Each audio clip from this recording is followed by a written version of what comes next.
Guys මේ video එක දැක්කද? ලේඩි කෙනෙක් යාගේ බව්වත් එක්ක යාපෝට් එකට ගිහිල්ලා ෆ්ලයි කරන්න. බව්වගේ ඩොකියුමන්ටේෂන් නැති හන්දා ඒ බව්වව ගෙනියන්න බෑ කියලා ඔෆිසර්ස්ලා කියලා.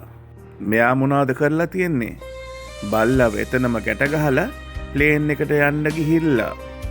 මේ වීඩියෝ එක දැක්කාම ඇත්තටම මාර දුකක් එන්නේ. නිකන් හිතන්න මේ අහිංසකයා මුකුත් දන්නේ නෑනේ. හැබැයි හොඳ දෙයක් වෙලා තියෙනවා.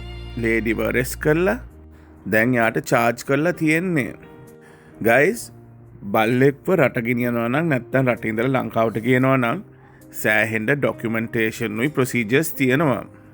ඔයාට ඔයාගේ බව්වව ලංකාවට ගේන්න හෝ කොහේ හරි ගෙනියන්න ඕන වුණොත් අපට කෝල් එකක් දෙන්න.